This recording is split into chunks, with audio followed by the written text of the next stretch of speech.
name is Sajan Sapkota, and I'm the counselor here. What's your name? My name's Shauna. Hi, Shauna. Nice to meet you. Yes, you too. So, have you ever been to counselor? Do you know what counseling is about? I do, but I'm interested, like, what a CYC worker does, or like what your role is. Well, basically, CYC worker monitor, guide, and they integrate, right? They advocate, and they support the one who needs the support. Okay. And counseling is all about, trying to find out the problems and try helping solving the problems. Is that okay to you? That sounds like I'm in the right place then. All right. So, do you know anything about confidentiality? I do, yes. Yes, you bet. Yeah, so whatever we talk here is just going to stay in the room. It's not going anywhere. Right. It's safe with me. Unless I'm going to hurt myself that time. Yeah, how does that sound to you? Perfect. Yeah, all right. So, how can I help you today? I'm going to try to talk about it without getting annoyed. Last week, I got called into the principal's office. So my son Jacob, he's in grade 4 here in school. And so his teacher and the principal called me in for a meeting. And when they called me in, they said, we just want to just have a little chat with you about Jacob. He's doing well, but we should kind of want to make sure we're all on the same page. And so I was like, okay. So I went in. And I was absolutely shocked because they said to me that they have concerns, the teacher has concerns about Jacob's distractibility in class, that he's like really, that he's disruptive in the classroom, like bugging with the other kids, like trying to talk to them, getting up out of his seat, kind of like goofing around. And so they said, so that's kind of a bit of an issue, and what we were thinking that it might be a good idea to assess him for ADHD. And as soon as they said that, I kind of like, I was livid. I know he does not have ADHD. And I told them that, but they kept recommending he get assessed. And I was like, no. So eventually I just kind of stormed down to the office. So I haven't followed up. They haven't followed up with me ever since. So I'm not sure how to go. So it seems like you're angry at the school, or teacher, or the principal. Yeah, well, angry at the teacher, really. Mostly angry at her, but then also angry at the principal. Okay, so can you tell me a little more about Jacob? How he is at home? At home, he's really good. He loves to read. Like, he learned how to read when he was in grade 1. He's creative. He likes to draw, plays with his friends. So the thing she was describing, like, just, I don't know, sounds to me like he's bored. At home, like, he's not, if I tell him to do something, like, settled, like, he listens. So I don't understand why it's an issue in the classroom. I don't know that she knows how to take control of the kids. What do you think that made teacher think about that? Jacob has ADHD or something? Is that what the teacher thinks? Uh-huh. Mm-hmm. She's pretty convinced that he has ADHD. And I don't even want to go that route. I don't want him taking any kind of assessment. So, like, surely there must be a different way to, like, deal with this. Yeah. So, is this the first time that she called you and spoke about Jacob, that he's been distracted and stuff like that? Yeah. Or like, how about like getting calls before? Never. And knowing about Jacob that he's being disruptive in the class and stuff like that? No, she's never. This is the first time she's kind of alerted me to it. Yeah. So, there are many behaviors that can overlap with ADHD, right? So, if you see the symptoms of ADHD could be impulsivity, distraction for sure, one of the symptoms of ADHD, right? And hyperactivity. So, And he doesn't have any of those things. Like if he needs to focus, like he can complete the task. It's just when he's done everything and he completes his work really, he's got great grades and he just completes everything super fast. And then he's like, which I assume any kid in grade 4 is like not going to just sit there like this and wait for everyone else. so you seem to be very confident about your child that he doesn't have ADHD. And he's not hyper. It's He's happy, but he's not, like everything I know about ADHD is like, oh, that's not what's going on with him. Can you tell me a little more about, what more do you know about ADHD? I know that it's often misdiagnosed, overdiagnosed, and if a child is diagnosed, medications are very common. And that's one thing, me and my husband, medications, no way. But he doesn't have it. He doesn't have it. And so, I don't know why we can't start with something. Yeah, medication basically stimulates the overstimulated brain. Mm-hmm. Right. So, how about going talking to him? What's making him disruptive in the class? What is he liking in the class, or what is he not liking about the class? He loves school. He loves the class, but he said it's really easy, and he gets bored when he's done his work.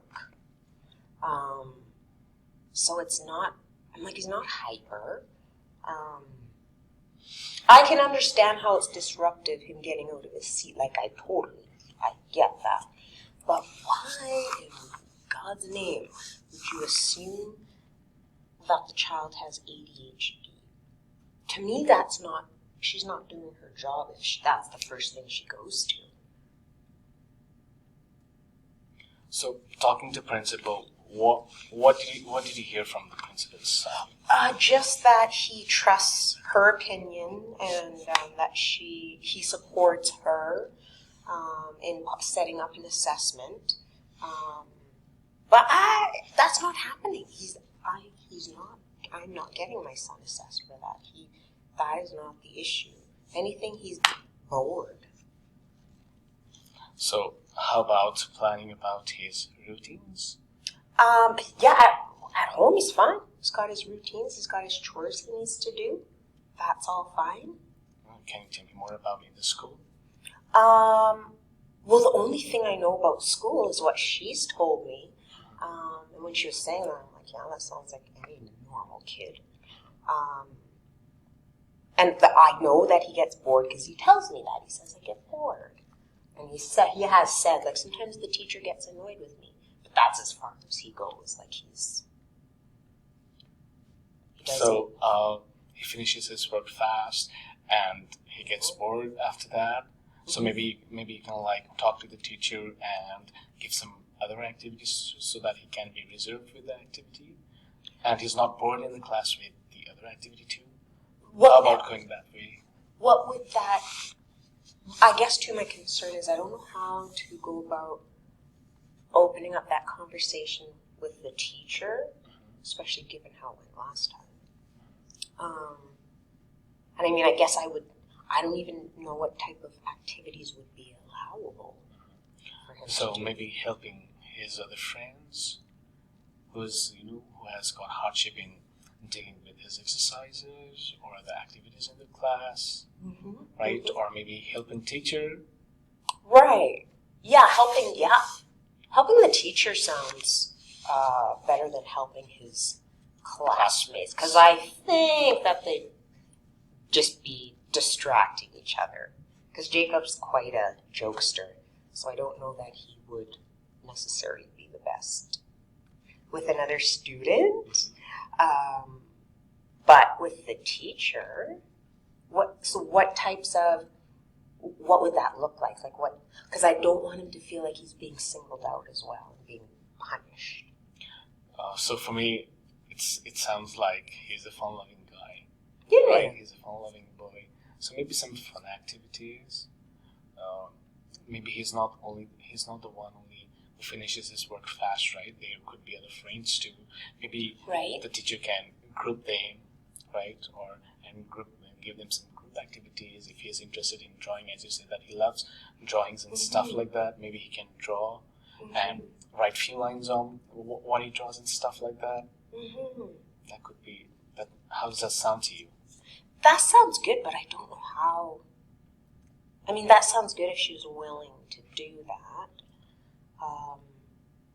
But then I don't, like, how would I know he's doing what he's supposed to be doing? Do you know what I mean? Yeah, maybe you can ask a daily log with the teacher or with the principal, whatever he does, because she can send whatever he does to home, right?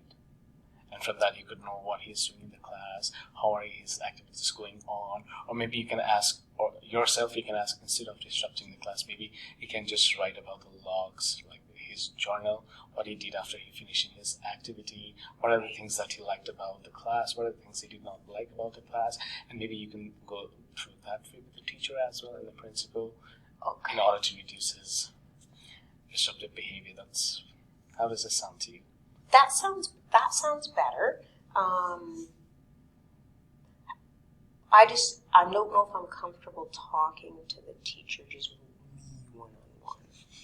You know, would that be something like? Could you be a part of that conversation? Yeah, I can surely help you with that. Okay. I can surely help you with that. That's what I'm here for.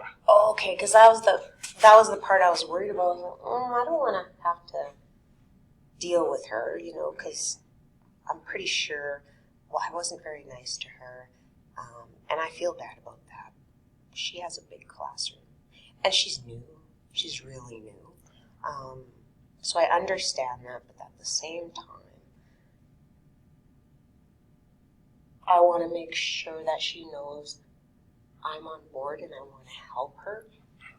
That might just sound better maybe if you were there as well to help me. I can surely help you with that. Yeah, because if together we can bring a big change.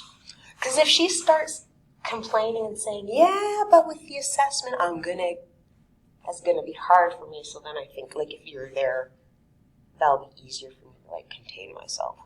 Yeah, as I said, that many other, activities can be overlapped with ADHD. It cannot always be ADHD. That can be just a behavior, or maybe. What do you think about giving him a life skill or some kind of social skill? What do you mean? Maybe just asking him to make his own routines, making his cupboards, and managing his books and stuff like that in the classroom as well. Right. So for him to do that, like after he's done his work. Yes, after he's done his work. Okay. I guess it would have to be something that was interesting to him, and something that like he could do for because organizing. Then if he organizes his bookcase, then he's gonna be like, "We haven't done that now." Yeah. So from your part, what if you ask him to read a book or a new chapter or a storybook, and when you come back home, please, you have to tell me what did you understand from this chapter, or what did you understand from this lesson. Okay. Right. Because he learned to read in grade 1. So he loves reading. Yeah. So that's what we can do. One of the other things, right? He can read the book, and when he goes back to home, you can ask him like, okay, what did you read about this? Did you read this? I told you to read and stuff. Yeah. Yeah. This will keep him busy for a while at least. And that's another thing too. Like he can read for a very long time if he's interested. And focus. He can focus. And so that's another thing she said. He doesn't focus very well. No, he does when he's just getting his work done fast. And if he's getting his work done fast and doing it well, to me that means he's able to focus on what he's supposed to do. So I like the idea, the reading. Yeah. And